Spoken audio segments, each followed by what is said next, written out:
Musheer इत्तला Sindh Murtaza Wahab Sindh assembly के बाहर media से गुफ्तगू कर रहे हैं, आइए देखते हैं। इनका अपना बजट भी होता है, ये अपनी भी टैक्स कलेक्शन करते हैं, अपने भी इनके पास जराए हैं जिसके थ्रू ये पैसे इकट्ठा कर सकते हैं।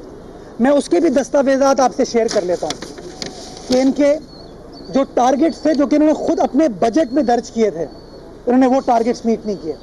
किसी की मद में 21% रिकवरी है, किसी की मद में 25% रिकवरी है, किसी की मद में 30% रिकवरी है। तो यार आप अपना काम कर नहीं पाते हो और दूसरों के ऊपर आप बुरा भला कहते हो। खुदारा जो आपकी अपनी जिम्मेदारी है, जो इदारे आपके पास हैं, जो टैक्स कलेक्शन करना आपकी जिम्मेदारी है, आप कौम को जवाब दें, क्या आपने अपने दर्ज किए हुए टैक्स के टारगेट्स पूरे किए हैं या नहीं किए।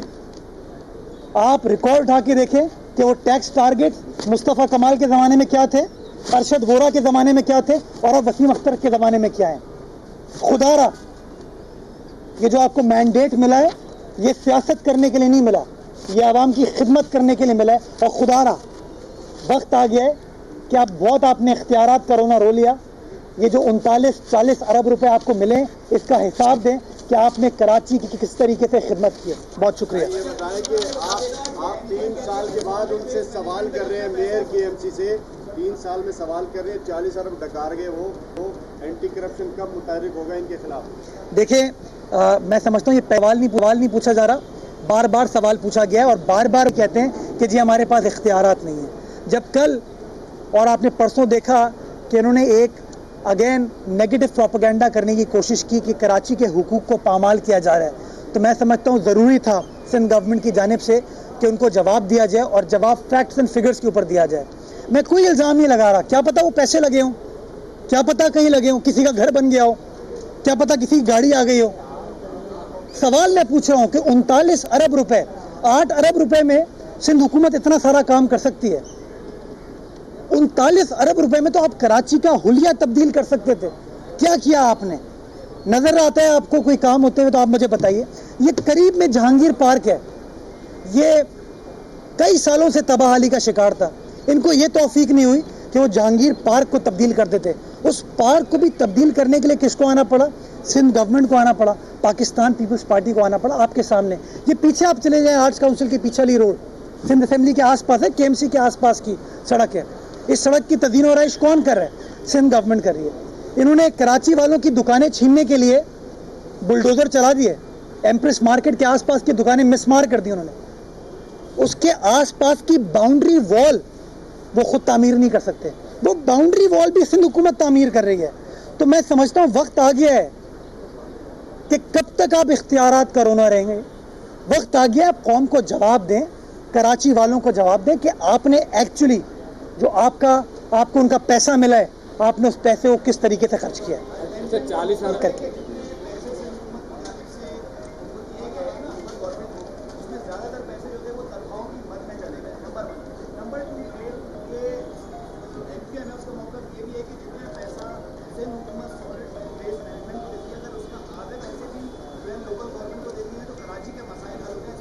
अच्छा, इसी से रिलेटेड हम ये कहते हैं कि टैक्स हमारे, पैसे हमारे हैं और अय्याशियां कुछ और लोग कर रहे हैं, ये दावा। ये वो लोग कह रहे हैं जिन्होंने 40 अरब रुपए का भी तक हिसाब नहीं दिया।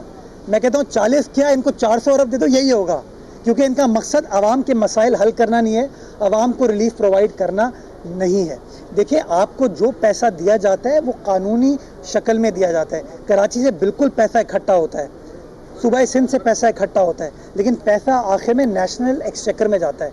जितने पैसे हमें ट्रांसफ़र किए जाएंगे, हमारी एडीपी जो है वो तकरीबन 140 अरब रुपए की है।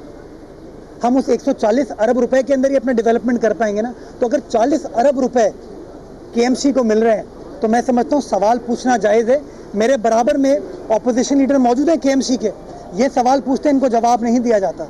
ये पूछते हैं कि बताइए ये खराजात कहाँ हो रहे हैं, पैसा कहाँ जा रहा है, उनको जवाब नहीं दिया जाता। तो मैंने मुनासिब समझा कि आज मैं आपके तवज्जुह से मैं सवाल पूछ लूँ। अच्छा, ये बताया कि ये एमक्यू वाले जब भी नाराज होते हैं, पैसा उनका जब भी खत्म हो जाता है, जेब खर्ची, वो कहते हैं सिंध को तकसीम करो। उनको कोई लिफ्ट नहीं कराता, कहते हैं सिंध को तकसीम करो। उनको इमरान खान से कोई मामला होता है, सिंध को तकसीम करो। ये क्या सिंध कोई बम्बई का काट देंगे। और देखिए मैं समझता हूँ उनकी तकसीम की सियासत ने हमेशा नुकसान पहुँचाया है और आखिर में इनकी तकसीम की सियासत ने ऑपोजिशन को भी नुकसान पहुंचाया। जब आपने देखा कि सारी ऑपोजिशन अब एक पेज पे नहीं है, इनके अपने हलीफों ने इनका साथ छोड़ दिया इस गलत डिमांड के ऊपर। तो मैं समझता हूँ मुत्तहिदा कौमी मूवमेंट की सियासत आवाम के सामने एक्सपोज होती जा रही है और अब आपके सामने कि इनके अपने जो हलीफ है वो इनका साथ नहीं दे रहे। आप यार ये जो 40 अरब रुपए का आप इल्ज़ाम लगाने के खर्च नहीं किया, क्या नैब को आप कहेंगे कि इसकी तहकीकात करें? और क्योंकि 40 अरब रुपए तो बहुत ज़्यादा है जो कराची के अंदर खर्च नहीं हुआ। देखिए, मैं इल्ज़ाम नहीं लगा रहा किसी के ऊपर, मैं इल्ज़ाम लगाना मेरा काम नहीं है। मेरा काम है आवाम को आगाह करना। मेरा काम था आवाम को बताना कि सिंध हुकूमत ने 40 अरब रुपए KMC को दिए हैं, इनको हिसाब देना चाहिए। इनकी इन्वेस्टिगेशन चल रही है, इन्वेस्टिगेटिंग एजेंसी के सामने उसके सामने जवाब दे दे। बट मैं समझता हूँ चूँकि ये सियासी नारेबाजी बार बार करते हैं तो सियासी अंदाज में इनसे सवाल पूछना लाजमी था, इसलिए उनसे सवाल पूछा गया है कि इन्होंने किस तरीके से वो 40 अरब रुपए खर्च किए। आप ये बताएं कि 10 साल से पीपल्स पार्टी की हुकूमत है, तो आपने जो मेगा प्रोजेक्ट बताए वो 10 साल में कम। अच्छा, अगर आप चाहते हैं तो मैं पूरी आपसे प्रोजेक्ट वाइज लिस्ट डिटेल कर लेता हूं और एक एक प्रोजेक्ट पे कितना कितना पैसा खर्च हुआ है वो भी बता सकता हूं। मैं समझता हूं काम हुआ है, इस शहर के अंदर यूनिवर्सिटी कॉलेजेस बनी है, सड़कें बेहतर हुई है, इंफ्रास्ट्रक्चर बेहतर हुआ है और काम की ज़रूरत है और बेहतरी लाने की ज़रूरत है। और आज भी हम इसी काम के लिए गोशा हैं। बिलावल साहब यही कहते हैं कि हमें और खिदमत करनी है, लोगों को और डिलीवर करना है और इसी काम के ऊपर हम आगे बढ़े और इंशाल्लाह आप देखेंगे और बेहतर तरीके से काम होगा। लेकिन मुशीर इत्तला सिंध मुर्तज़ा वहाब इस वक्त मीडिया से गुफ्तगू कर रहे हैं।